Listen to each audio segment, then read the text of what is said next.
सबसे पहली बात कि आप अपनी जिंदगी में सबसे खास सिर्फ उसी को बनाना जिस पर आप खुद से भी ज्यादा भरोसा कर सकें। अगर आप किसी ऐसे व्यक्ति को अपना सब कुछ मान लेते हैं जिस पे आप भरोसा नहीं कर सकते, तो विश्वास रखना उससे आपको बहुत दुख पहुंचेगा। ऐसे इंसान से रिश्ता जोड़ के सिवाय दुख के आपको कुछ नहीं मिलेगा। लेकिन अगर आपने अपनी जिंदगी में किसी ऐसे इंसान को सब कुछ माना है जिसपे आप खुद से भी ज्यादा भरोसा करते हो, जो आपके भरोसे के निभाने के लायक हो, सिर्फ ऐसे ही इंसान को अपनी जिंदगी में सबसे खास जगह देनी चाहिए। जब महाभारत का युद्ध शुरू होने वाला था, तब दुर्योधन ने अपनी सेना के सभी योद्धाओं से पूछा कि आप लोग पांडवों की सेना को कितने दिन में समाप्त कर सकते हो। तो भीष्म पितामह ने कहा कि अगर श्री कृष्ण ना हो तो मैं सारी पांडव सेना को 1 महीने के अंदर समाप्त कर दूंगा। यही प्रश्न दुर्योधन ने द्रोणाचार्य से भी किया, कर्ण से भी किया। सबने अपना अपना समय बताया और यही विषय पांडवों की सेना में भी चल रहा था कि आप कौरवों की सेना को कितने दिन में समाप्त कर सकते हो, जिसमें भीष्म, द्रोणाचार्य और कर्ण जैसे योद्धा बैठे हो। तो अर्जुन ने कहा कि मैं पूरी कौरव सेना को भीष्म पितामह, द्रोणाचार्य और कर्ण जितने भी पृथ्वी के योद्धा हैं, मैं उन सबको क्षण भर में हरा सकता हूं, क्योंकि श्री कृष्ण मेरे साथ हैं।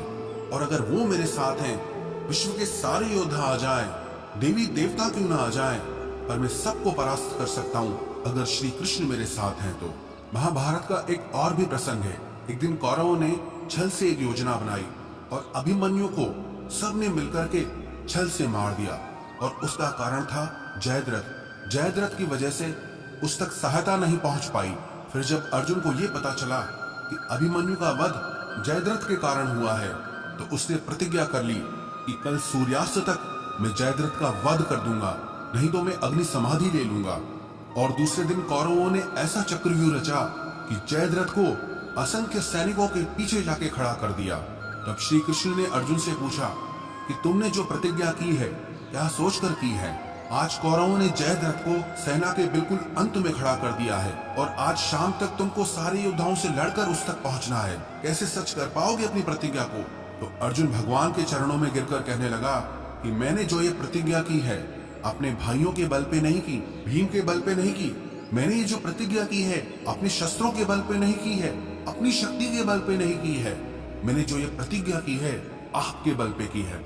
मुझे पूरा विश्वास है कि दुनिया की ऐसी कोई प्रतिज्ञा नहीं है जिसे आप सच नहीं कर सकते। अगर आप मेरे साथ हो तो सारे ब्रह्मांड की सेना सामने क्यों ना खड़ी हो, आप मेरी प्रतिज्ञा जरूर पूरी करेंगे। और उसकी वो प्रतिज्ञा श्री कृष्ण ने पूरी की भी। तो इन कथाओं से हमको ये शिक्षा मिलती है, जीवन में जिसे भी आप सब कुछ मानो वो उसके लायक होना चाहिए, वो इंसान वैसा। श्री कृष्ण से दूसरी चीज हमें ये सीखनी चाहिए, मित्रता निभाना, दोस्ती निभाना। भले ही वो गांव में रहे, पर उनका लालन पालन एक धनी परिवार में हुआ। लेकिन जो उनके मित्र थे वो बहुत गरीब थे। वो अपने मित्रों से कहते थे कि तुम लोग अपने पैरों में चप्पल क्यों नहीं पहनते हो? तो उन्होंने कहा, हे कृष्ण, हमारे पास चप्पल पहनने को है ही नहीं, तो हम पहनेंगे क्या? तो श्री कृष्ण ने भी उस दिन से चप्पल पहनना छोड़ दिया। जो जीवन मेरे मित्र जीते हैं वही जीवन मैं जीऊंगा। अगर कोई ऐसी चीज जिसे मेरे मित्र ले नहीं सकते, खा नहीं सकते, वो मैं भी नहीं खाऊंगा, वो मैं भी नहीं लूंगा। एक मित्र था भगवान कृष्ण का जिसका नाम था सुदामा। वो अयाची ब्राह्मण था, मतलब कि वो कभी किसी से मांगता नहीं था, और उसकी वजह से उसको दान दक्षिणा मिलती भी नहीं थी। एक दिन उसकी पत्नी ने कहा कि श्री कृष्ण तो तुम्हारे मित्र हैं, सखा हैं, द्वारिका के राजा हैं, स्वर्ण की नगरी है उनकी, तो उनसे जाके मदद क्यों नहीं मांगते? तो सुदामा बोला कि मैं अपने मित्र से कैसे मांग सकता हूँ, मैं तो कभी किसी से कुछ नहीं मांगता।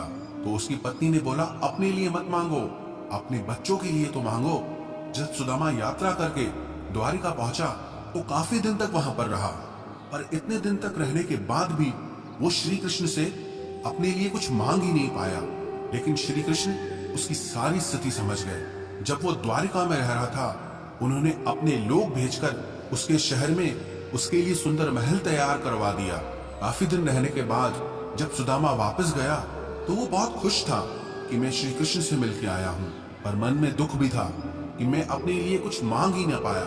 जब वो अपने घर पहुंचा तो देखा जहां उसका घर था वहां एक महल खड़ा हो गया है, दास दासियां खड़े हो गए हैं। और अपनी पत्नी को जब सोने के आभूषणों से ढका देखा तो वो हैरान हो गया। सुदामा कहने लगा कि ये सब आया कहां से? बोला, ये सब आपके मित्र श्री कृष्ण ने किया है। सुदामा ने कहा, मैंने तो कुछ मांगा भी नहीं। मित्र हो तो कृष्ण जैसा जो बिना मांगे ही सब कुछ दे दे। तो दोस्ती निभाना सीखना है तो श्री कृष्ण से सीखना चाहिए। और आजकल के मित्र तो ऐसे हैं, अगर कोई कुछ मांग ले तो सारे दोस्त गायब हो जाते हैं। आप कभी किसी से मांग कर देखो, जो आपको दोस्त कहते हैं सब भाग खड़े होंगे। तो दोस्ती निभाना सीखना है तो कृष्ण से सीखना चाहिए। श्री कृष्ण से तीसरी बात यह सीखनी चाहिए, प्रेम निभाना। वैसे तो उनके प्रेम के बहुत उदाहरण हैं, पर एक उदाहरण से हम समझेंगे। श्री कृष्ण द्वारिका के राजा थे। उनसे शक्तिशाली उस समय पर कोई नहीं था, उनसे धनी उस समय पे कोई नहीं था, लेकिन उन्होंने फिर भी अर्जुन का रथ चलाया। वो घोड़ों को पानी पिलाते थे, घोड़ों की सफाई करते थे। आज की भाषा में कहा जाए तो ड्राइवर का काम हो गया। जब पांडवों ने यज्ञ किया था तो वहां पर उन्होंने सारे लोगों की जूठी पत्तलें उठाई थी।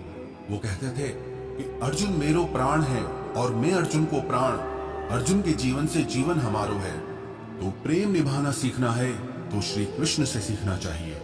श्री कृष्ण से चौथी बात ये सीखनी चाहिए कि जिंदगी की बड़ी से बड़ी मुश्किल और कठिनाई में भी खुश रहना चाहिए। श्री कृष्ण का तो जीवन जन्म से लेकर ही बहुत मुश्किल रहा। जेल के अंदर तो उनका जन्म हुआ था। पैदा होते ही कंस ने उनको मारने के लिए बहुत यत्न किए। हर पल जीवन में उन्होंने मुश्किलों का सामना किया, पर कभी उन्होंने दुख को स्वीकार नहीं किया। जीवन को पूरे आनंद से जिया, पूरी प्रसन्नता से जिया। हमारी लाइफ में थोड़ी सी प्रॉब्लम आती है तो हम हिल जाते हैं।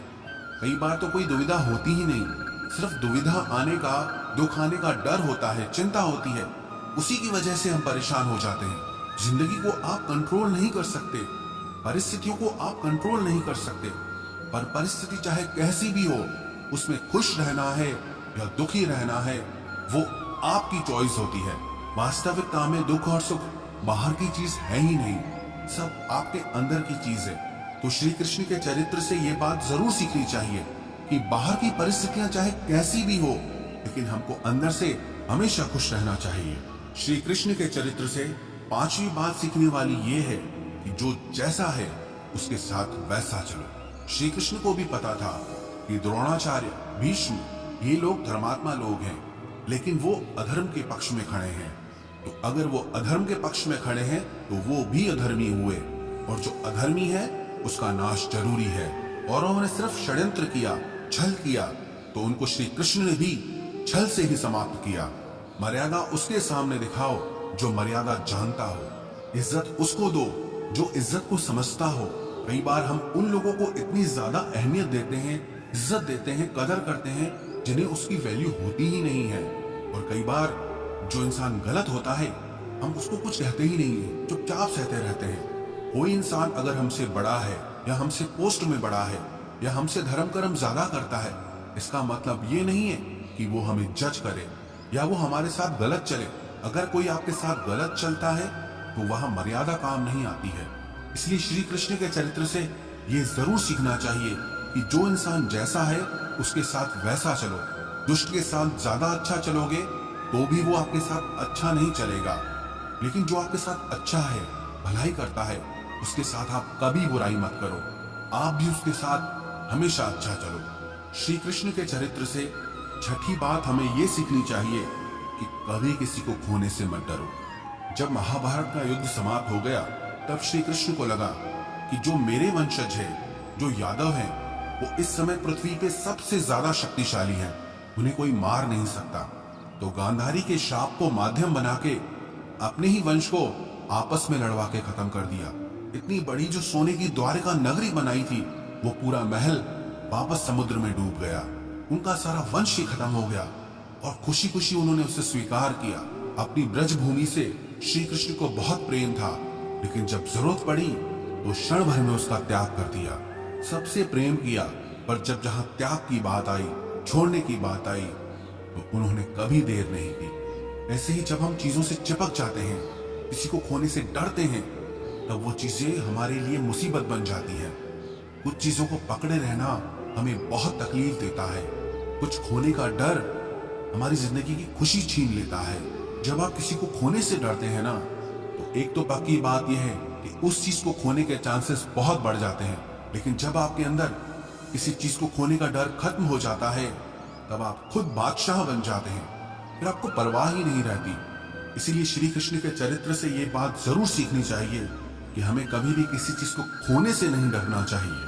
सातवीं बात श्री कृष्ण से हमें ये सीखनी चाहिए कि आपको जो कुछ भी जिंदगी में चाहिए, उसके लिए आपको खुद मेहनत करनी होगी और कोई नहीं आने वाला आपकी भलाई करने के लिए। श्री कृष्ण ने अर्जुन से कहा, उद्धरेदात्मनात्मानम नात्मानम अवसाधयेत। गीता का ये उपदेश है कि हे अर्जुन, कि तुझे अपनी भलाई खुद ही करनी होगी। अपने लिए कुछ अच्छा खुद ही करना होगा। यही इस दुनिया का कड़वा सच है। हम लोगों को अपना सहारा मान लेते हैं, उनसे उम्मीद लगा बैठते हैं कि ये हमारी मदद करेंगे, मुसीबत में काम आएंगे, मुश्किल वक्त में काम आएंगे। पर वो सच नहीं होता है। वो लोग आपके मुश्किल वक्त में कभी काम नहीं आते हैं जिनसे आप सबसे ज्यादा उम्मीद लगाते हो। इसलिए आप खुद को ही इतना मजबूत बनाओ कि आपको कभी किसी के सहारे की जरूरत ना पड़े। सहारा हमेशा कमजोर लोग लेते हैं। जिनके अंदर शक्ति होती है वो अपना सहारा खुद बनते हैं। आठवीं शिक्षा हमें श्री कृष्ण के चरित्र से ये सीखनी चाहिए कि लोगों के बारे में कभी मत सोचो, सिर्फ वो करो जो सही है। श्री कृष्ण के चरित्र को लेकर आज तक भी लोग बहुत उल्टी सीधी बातें करते हैं। उस समय तो सोचो क्या हाल रहा होगा, पर उन्होंने कभी परवाह नहीं की कि लोग क्या कहते हैं। वही किया जो समाज के लिए सही है, वही किया जो धर्म था। कई लोग कहते हैं कि उन्होंने अपने वचन खुद तोड़ दिए। जहां उनके भक्तों की रक्षा की बात आई तो उन्होंने कहा, मुझे मेरे वचन की कोई परवाह नहीं है। जहां धर्म की रक्षा करनी है, अधर्म को नष्ट करना है, वहां मेरा वचन कोई मायने नहीं रखता। परित्राणाय साधूनाम विनाशाय च दुष्कृताम। कि जो अच्छा इंसान है मैं उसकी रक्षा करूंगा और जो दुष्ट है उसका नाश होना बहुत जरूरी है। तो दुनिया चाहे जो भी कहे, आपको वही करना है जो आपके लिए सही है। आपको वही करना है जो आपके परिवार के लिए सही है।